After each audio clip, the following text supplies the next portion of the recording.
Salut tout le monde. J'avais fait une première vidéo sur les acouphènes qui avait été énormément partagée et regardée. J'en avais fait une deuxième qui était moins regardée. Je voulais en faire une dernière parce que je pense que ma contribution à ce mal qu'on connaît les uns et les autres s'arrêtera avec cette vidéo. J'ai pris un petit papier dans lequel j'ai marqué tout ce que je voulais vous dire parce qu'il y a quand même beaucoup de choses. Moi, les acouphènes ont commencé il y a un petit peu plus de 3 ans. J'en ai encore. Pour faire très vite, pour ceux qui n'ont pas vu la première vidéo, comme beaucoup d'entre vous, j'ai pété un plomb, j'ai voulu en crever. J'ai essayé de me foutre en l'air et heureusement, je n'y suis pas arrivé. Bref, le parcours a été extrêmement difficile, chaotique. Et paradoxalement, bien que j'ai encore des acouphènes, il a été terriblement enrichissant. Alors qu'est-ce que je voulais dire? J'ai fait plusieurs points. La première chose, même si on s'en fout, c'est moi, je vais bien aujourd'hui. J'ai repris ma vie normale avec ce handicap, ce petit handicap. Il y a des hauts, il y a des bas. Parfois, je vais pas bien, mais ça dure 2-3 jours maximum. Mais on va dire que 70% du temps, je pète la forme. L'acouphène part généralement assez vite dans la matinée pour ne revenir qu'en fin de journée, en soirée. Ce que je voulais dire aussi, c'est que l'acouphène m'a permis, je vais parler de moi, mais parce que c'est un parcours qui se répète pour beaucoup d'entre nous, et si vous êtes au début de cette galère, j'ai envie de vous donner à nouveau de l'espoir. J'ai énormément découvert sur moi et sur ma vie grâce aux acouphènes, et même si ça a été difficile, je pense que c'est une chance. Il va y avoir des choses choquantes pour certains d'entre vous dans ce que je vais dire,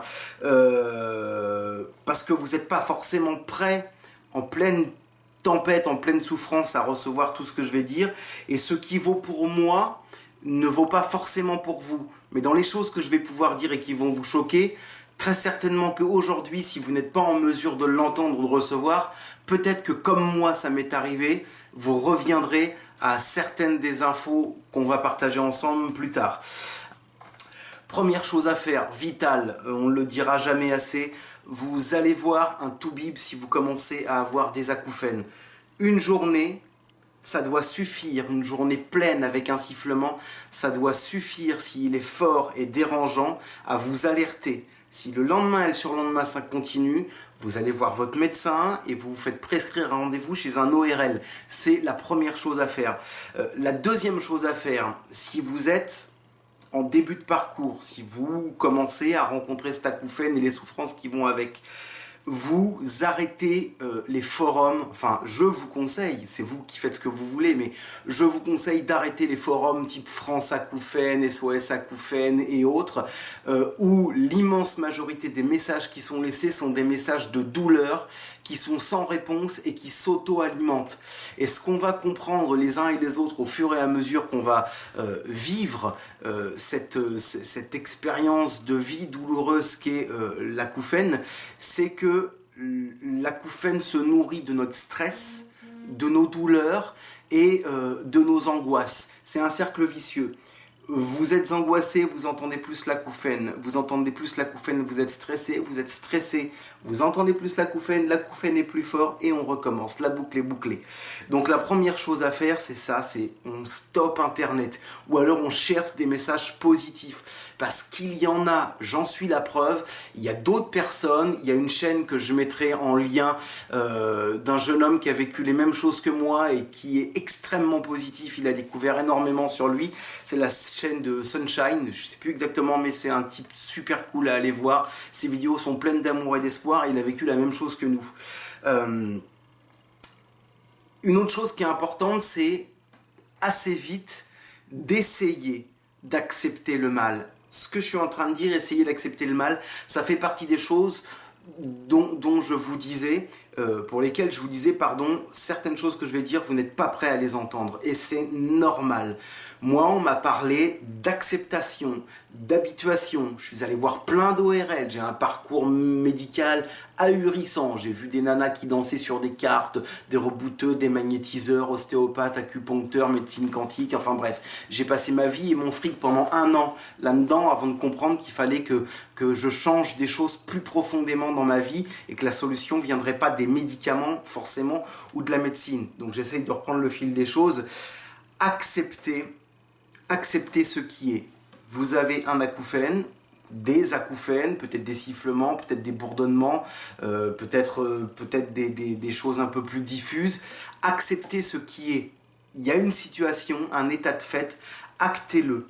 Si vous commencez par accepter une situation, vous allez plus sereinement pouvoir vous préparer à la combattre.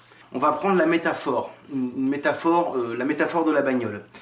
Imaginez que vous soyez en voiture, que d'un seul coup votre voiture commence à cracher, plus fonctionner correctement, elle avance mal, elle avance qu'un kA, mais elle avance quasiment plus.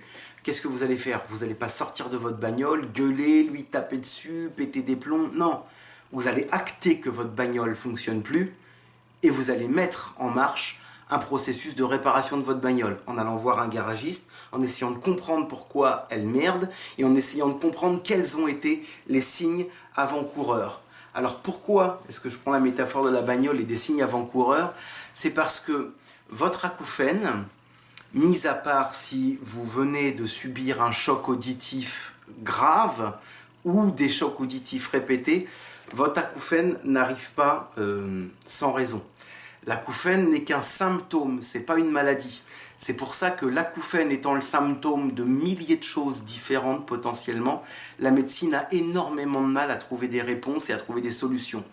Il y a plusieurs types d'acouphènes, mais les deux principaux qu'on va pouvoir recenser sont les acouphènes objectifs. Ce sont des acouphènes qu'un médecin, un ORL va pouvoir percevoir, qui sont d'ordre circulatoire par exemple, ou d'ordre mécanique, c'est-à-dire qu'on va pouvoir entendre avec un stéthoscope ou des matériels plus poussés l'acouphène dans votre oreille, qui résulterait par exemple d'une surpression artérielle au niveau de la sphère ORL et qui créerait des pressions et des bourdonnements.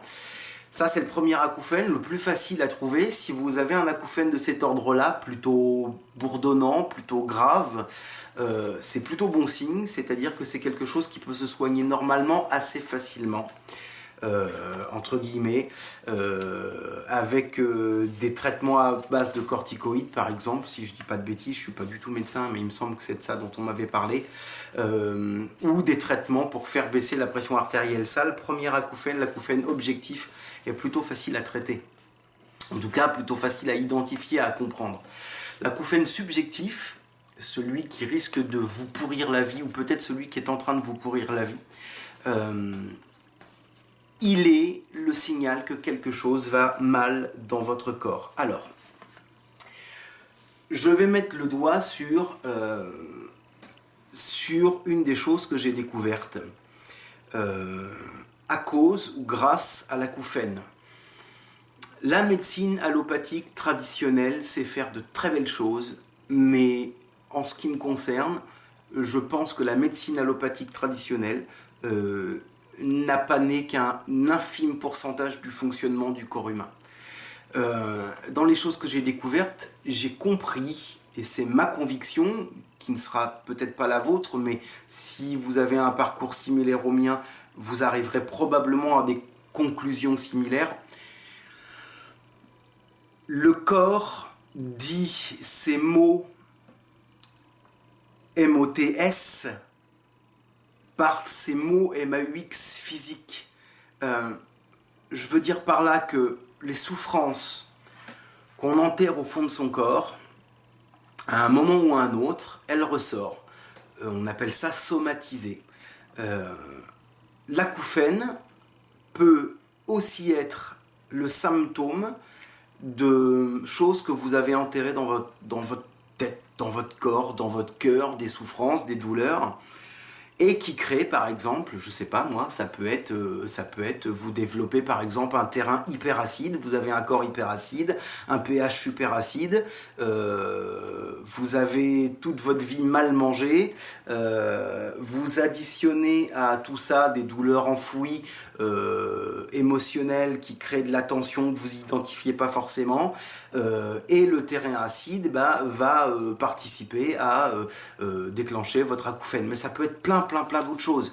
Vous pouvez avoir des tensions musculaires répétées depuis des années parce que vous crispez, parce que vous serrez des dents, parce que vous avez les cervicales tout le temps un peu tassées, parce que vous êtes anxieux ou autre.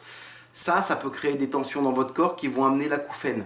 L'acouphène est un symptôme, n'oubliez jamais ça. Ce sifflement qui vous pourrit la vie est un symptôme. Alors, allez chercher ce qui va mal dans votre corps. La bouffe, le sommeil, l'alcool, le tabac, la drogue, je sais pas, peut-être que vous fumez ou pire.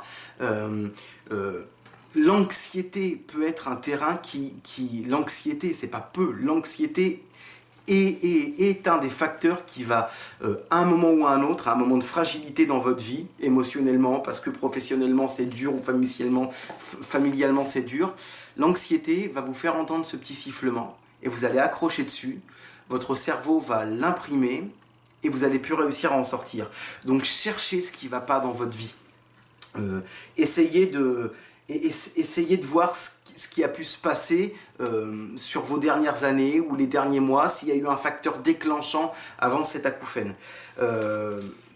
Ça va être difficile, je pense que je ne vais pas faire de montage de cette vidéo, donc si vous avez le courage de la regarder jusqu'au bout, tant mieux. Ouais, alors, si vous allez mieux, je vous en supplie, dites-le. Dites-le parce que ce qui nous tient en vie les uns et les autres, c'est les choses qu'on aime. Moi, par exemple, là, je vous invite dans mon studio, je suis Zikos, et ça fait partie des choses qui m'ont maintenu en vie, qui m'ont maintenu la tête hors de l'eau quand j'étais vraiment à bout, c'est de me dire, cet acouphène ne m'empêche pas, même si je souffre, de faire de la musique, de voir les gens que j'aime.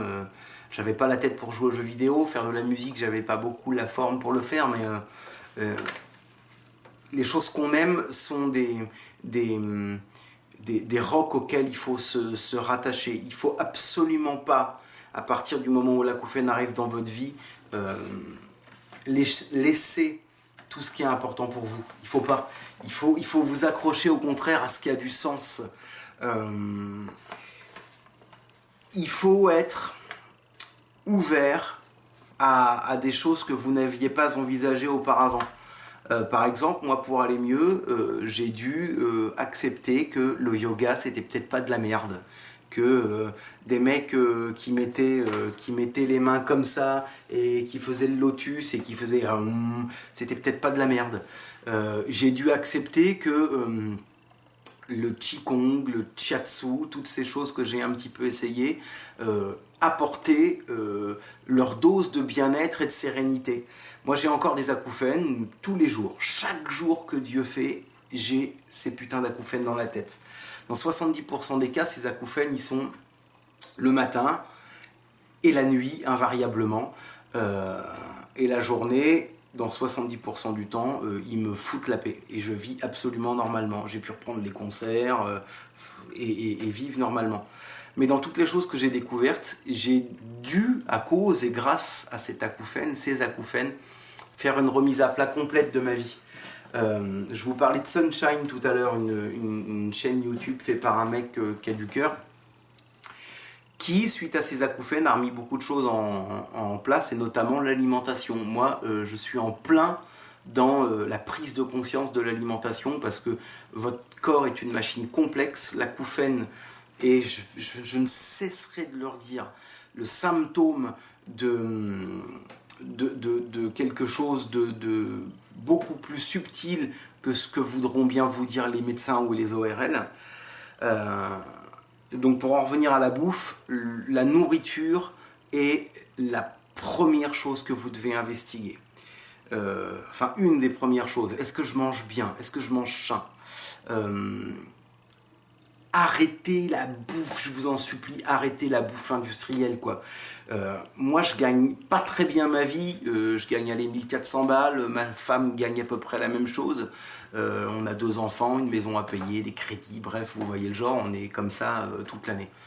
Mais, on essaye de bouffer bien quand même, on peut pas s'acheter du bio, ou très peu, mais on commence par faire nos plats préparés nous-mêmes. Alors au début, ça demande de l'organisation, du temps, mais c'est la première chose à faire quand vous avez des acouphènes, revoir votre bouffe. Plus de légumes, plus de fruits, moins de viande, moins de produits laitiers, moins de céréales, plus de flotte. Commencez à vous informer sur ce qu'on met dans nos corps depuis qu'on est tout petit. Moi, je suis en pleine période où je commence à réaliser que notre corps est peut-être pas fait pour bouffer 3 fois par jour des repas pleins, que notre corps est peut-être pas fait pour avoir à digérer 3 fois par jour des repas et à nous épuiser. Je commence à tenter des périodes de jeûne et des périodes de jeûne intermittent surtout, parce que le jeûne pour l'instant j'y arrive pas complètement, mais le jeûne intermittent, et très vite, même si c'est difficile, votre corps et votre esprit vous disent oh putain, il se passe quelque chose du côté de la bouffe quoi. Les plus grandes améliorations que j'ai ressenties ont été liées à de gros efforts sur mon alimentation. Mieux je mangeais, moins pire étaient les acouphènes. Et plus le temps passe et plus j'avance dans mon chemin sur une bouffe de meilleure qualité, je dis pas une bonne bouffe, je dis juste une bouffe de meilleure qualité, mieux je vais.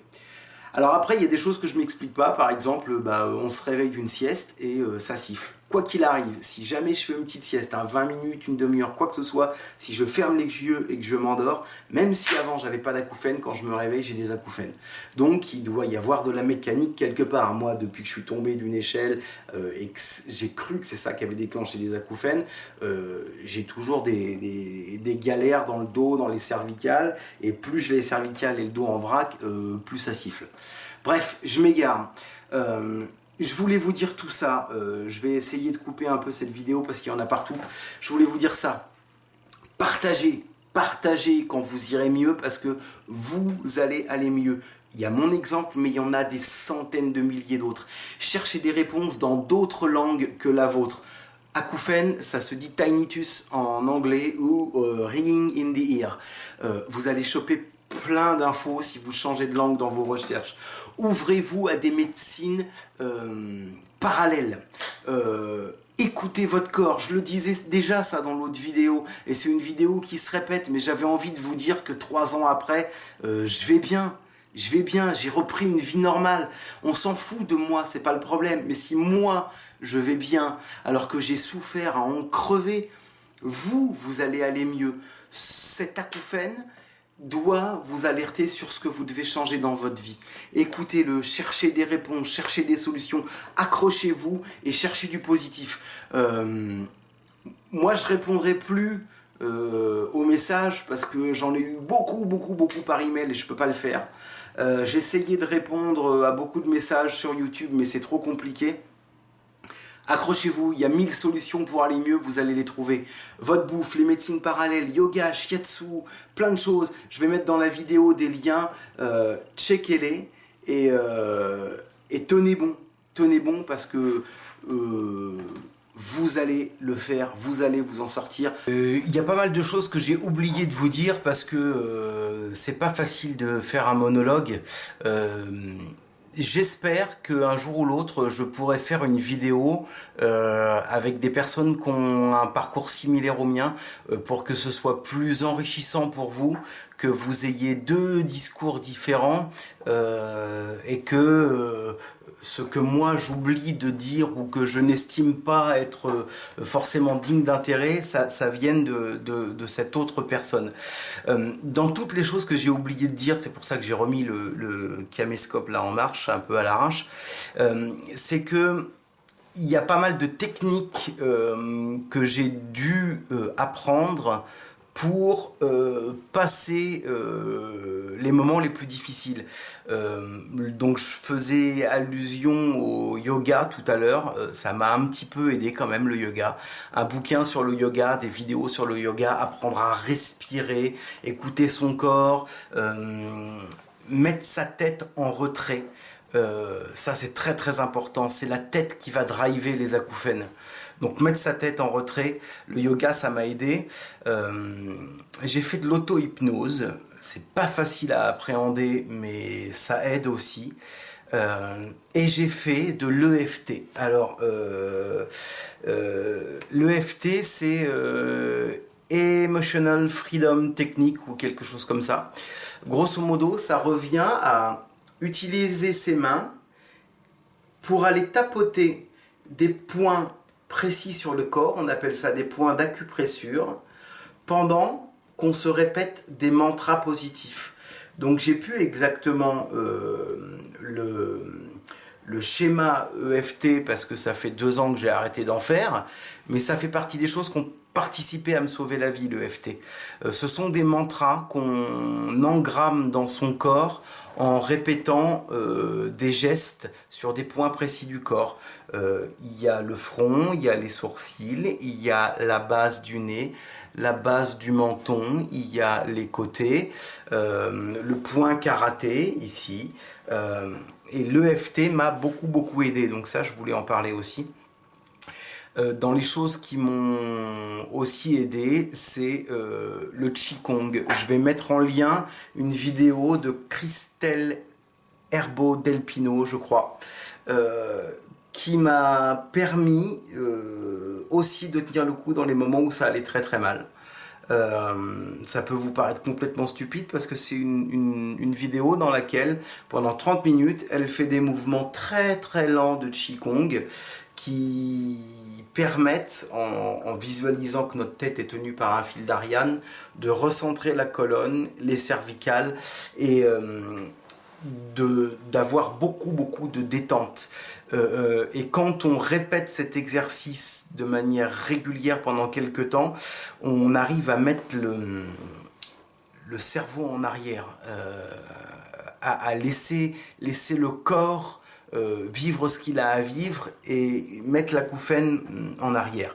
Il y a très probablement beaucoup de redites sur les 3 vidéos que j'ai faites, c'est pour ça que j'en ferai plus, mais cette vidéo était importante parce que je voulais que vous puissiez voir à quel point ma vie est redevenue normale malgré les acouphènes. Mes acouphènes sont des emmerdeurs réguliers. Mais ma vie est belle malgré eux, et comme je le dis souvent, très souvent, je ne les entends plus, ils se font oublier. Donc, tenez bon, explorez tout ce que vous trouvez pour aller mieux. Explorez, cherchez, n'oubliez pas que l'acouphène est un symptôme, et le jour où vous irez bien, comme énormément de personnes qui vivent ce qu'on a vécu les uns et les autres, dites-le, partagez-le pour que ceux qui souffrent aient une corde à laquelle s'accrocher pendant la tempête. Plein d'amour, soyez à l'écoute de votre tête, de votre cœur, coupez les radios, coupez les télés, aimez les gens qu'il y a autour de vous, et ce sera déjà pas mal.